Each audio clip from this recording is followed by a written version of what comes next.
Assalamualaikum warahmatullahi wabarakatuh. Salam budaya, salam rahayu, salam waras. Sedulurku sekalian, selamat bertemu kembali dengan saya Kang Jenggo di channel YouTube Tonatan TV. Kali ini kita akan mengupas tentang perjalanan Raden Rahmat Sunan Ampel yang merupakan putra Syekh Ibrahim As-Samarakandi, yang merupakan tokoh Wali Songo tertua yang berperan besar dalam pengembangan dakwah Islam di Jawa dan tempat lain di Nusantara. Dari pesantren Ampel Denta, Sunan Ampel mendidik kader-kader penggerak dakwah Islam seperti Sunan Giri, Raden Patah, Raden Kusen, Sunan Bonang, dan Sunan Derajat. Dengan strategi menikahkan juru dakwah Islam dengan putri-putri penguasa bawahan Majapahit, Sunan Ampel membentuk keluarga-keluarga muslim dalam satu jaringan kekerabatan yang menjadi cikal bakal dakwah Islam di berbagai daerah. Sunan Ampel sendiri menikahi putri Arya Teja yang merupakan Bupati Tuban yang juga cucu Arya Lembusura, Raja Majapahit yang muslim. Jejak dakwah Sunan Ampel tidak hanya di Surabaya dan ibu kota Majapahit, melainkan meluas sampai ke daerah Sakandana di Kalimantan. Sedulur sekalian, sebelum dilanjut, saya mohon panjenengan kerso memberi subscribe, like, dan komentar sebagai dukungan terhadap Tonatan TV. Dan bila panjenengan anggap video ini bermanfaat, silakan bagikan kepada kerabat atau yang lain melalui media sosial panjenengan.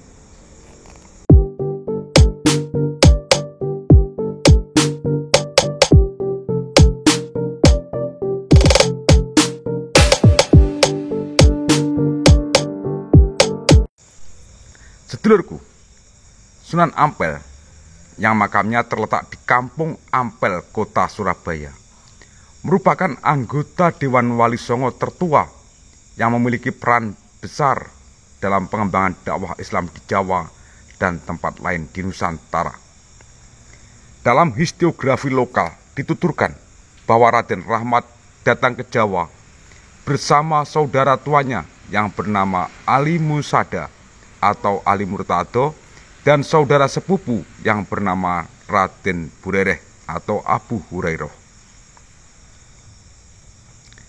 Dari Lembaga Riset Islam Pesantren Luhur Sunan Giri Malang dan dalam sejarah dan dakwah Islamiyah Sunan Giri 1975, Imam Rahmatullah bersama ayahnya datang ke Jawa dengan tujuan dakwah Islamiyah disertai saudaranya yang bernama Ali Murtado dan kawannya bernama Abu Hurairah, putra Raja Campa. Mereka mendarat di Tuban. Setelah tinggal di Tuban beberapa lama, sampai ayahandanya wafat, Imam Rahmatullah berangkat ke Majapahit menemui bibinya yang dikawin Raja Majapahit yang masih beragama Buddha. Sementara itu, menurut Jaya Diningrat dalam sejarah Banten tahun 1983, dikisahkan bahwa Raden Rahmat ketika dewasa mendengar tentang peperangan di Jawa, dan 3 orang pandita muda, ulama muda lainnya, Burereh, Syekh Salim, dan saudaranya yang tak disebut namanya, Raden Rahmat berangkat ke Jawa. Setelah keempat orang tadi berangkat ke Jawa, Campa diruntuhkan oleh seorang kafir dari Sanggora. Kedatangan Sunan Ampel ke Majapahit diperkirakan terjadi awal dasawarsa keempat abad ke-15, yakni saat Aryo Damar sudah menjadi Adipati Palembang. Sebagaimana riwayat yang menyatakan bahwa sebelum ke Jawa, Raden Rahmat telah singgah di Palembang. Menurut Thomas W. Arnold dalam The Branching of Islam tahun 77, Raden Rahmat sewaktu di Palembang menjadi tamu Arya Damar selama 2 bulan dan dia berusaha memperkenalkan Islam kepada Raja Muda Palembang.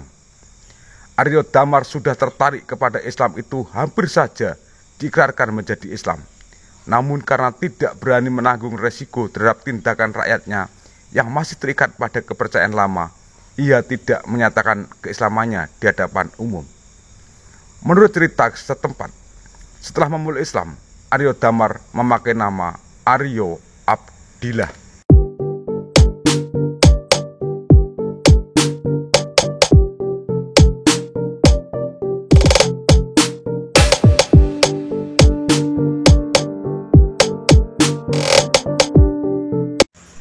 J. Edel 1938 mengutip Hikayat Hasanuddin yang dikupasnya, menjelaskan bahwa pada waktu kerajaan Campa ditaklukkan oleh Raja Koji, Raden Rahmat sudah bermukim di Jawa. Itu berarti Raden Rahmat ketika datang ke Jawa sebelum tahun 1446 Masehi, yakni pada tahun jatuhnya Campa akibat serbuan Vietnam. Hal itu sejalan dengan sumber serat Lalisana yang menyatakan bahwa Prabu Brawijaya, Raja Majapahit, mencegah Raden Rahmat kembali ke Campa karena Campa sudah rusak akibat kalah perang dengan kerajaan Koji yang katuju ing warta lamun ing Campa Nagari mangkia manggih karisaan kaser prang lan nateng Koji. Penempatan Raden Rahmat di Surabaya dan saudaranya di Gresik ini memiliki kaitan erat dengan suasana politik Campa, sehingga dua bersaudara tersebut ditempatkan di Surabaya dan Gresik dan dinikahkan dengan perempuan setempat. Dari Babat Ngampel Denta menuturkan bahwa peperangan resmi Raden Rahmat, Babat Ngampel Denta menjelaskan bahwa pengangkatan resmi Raden Rahmat sebagai imam di Surabaya dengan gelar Sunan dan kedudukan wali di Ngampel Denta dilakukan oleh Raja Majapahit. Dengan demikian, Raden Rahmat lebih dikenal dengan sebutan Sunan Ngampel. Menurut sumber legenda Islam yang dicatat oleh Graf dan Pegut dalam kerajaan-kerajaan Islam di Jawa, peralihan dari Majapahit ke Mataram 1986, Raden Rahmat diangkat menjadi imam masjid Surabaya oleh pejabat Pecat Tondo di Terung bernama Arya Sena. Penempatan Raden Rahmat di Surabaya selain dilakukan secara resmi oleh Pecat Tondo di Terung, juga disertai keluarga-keluarga yang dipercayakan kerajaan Majapahit untuk dipimpinnya. Menurut Lembaga Riset Islam Pesantren Luhur Sunan Giri Malang, di tahun 1975, karena hubungan baik dengan Raja Majapahit, Raden Rahmat diberi izin tinggal di Ampel disertai keluarga-keluarga yang diserahkan oleh Raja Majapahit.